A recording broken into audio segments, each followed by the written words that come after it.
Pak Ahmad bisa ceritain kenapa akhirnya memutuskan untuk keluar dari Jamaah Islamiyah? Awalnya begini, ya setelah saya keluar dari penjara di Malaysia, yaitu 2006, saya keluar dari penjara. Itu kemudian saya memutuskan pada diri saya sendiri, ya kan, bahwa saya tidak mau berhubungan lagi dengan teman-teman ataupun dengan kelompok-kelompok nanti kalau saya dipulangkan ke Indonesia. Ternyata betul saya dipulangkan ke Indonesia. Oleh sebab itu maka saya tidak mau berhubungan lagi dengan teman-teman. Tapi di pertengahan jalan saya ditemukan oleh Pak Nasir Abbas, ya kan, untuk mengajak saya dalam satu acara yang saya nilai acara itu positif, karena acara itu adalah untuk menerangkan kepada teman-teman bahwa Islam itu rahmatan lil alamin dan tidak ada kekerasan di dalam Islam, supaya di Indonesia ini tetap dijaga. Karena kita ketahui bahwa kejadian-kejadian yang ada di Indonesia, yaitu seperti bom Bali dan bom-bom yang lainnya, itu kebanyakan adalah dari teman-teman saya yang melakukannya. Tapi bukan arti yang teman-teman saya yang ada semuanya alumni Afgan itu setuju dengan prinsip itu, dengan prinsip teman-teman yang melakukan hal itu.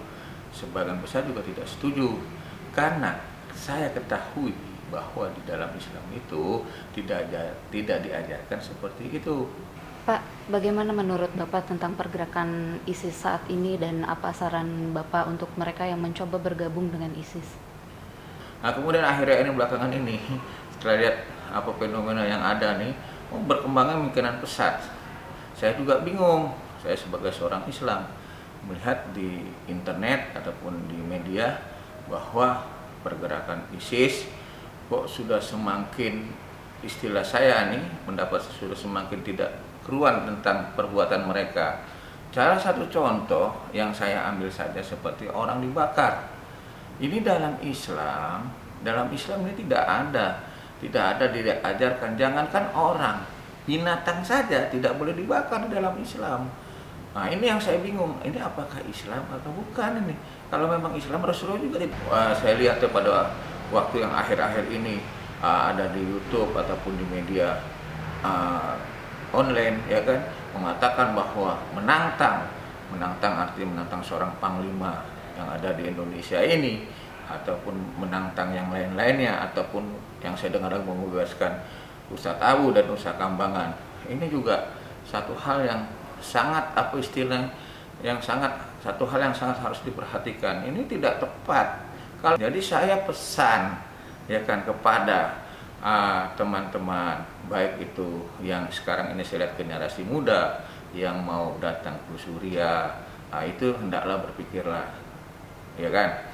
Jadi sebenarnya kalau kita sudah melihat contoh yang dilakukan oleh orang-orang yang mengaku ISIS itu dengan sikapnya yang begitu drastis, ya, artinya bertentangan dengan yang sikap yang kita pahami, yang saya pahami dalam Islam, itu membakar, kemudian mempenggal orang sembarangan, menembak orang sembarangan, itu dalam Islam tidak diajarkan.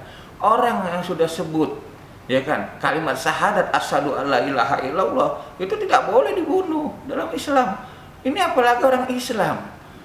Nah, ini gimana itu? Nah, maka saya berpesan kepada anak-anak muda, coba jangan kamu semangat saja, dilihatlah. Kalau memang mau seperti kita supaya sama-sama menjaga keutuhan umat, ya kan, kita membuat satu kesatuan. Di dalam negara Indonesia ini kan banyak umat Islam, kita bersatu, ya, kita satu, jangan berkelompok-kelompok supaya Islam ini ke depannya maju gitu. Jadi tidak mundur dan tidak dicemooh dengan orang-orang lain. Karena Rasulullah kan mengatakan laqad kana lakum fi Rasulillah uswatun hasanah, ya kan, sungguh ada tauladan di dalam diri Rasulullah itu. Nah, itu yang harus kita ikuti. Kalau menurut pendapat saya gitu.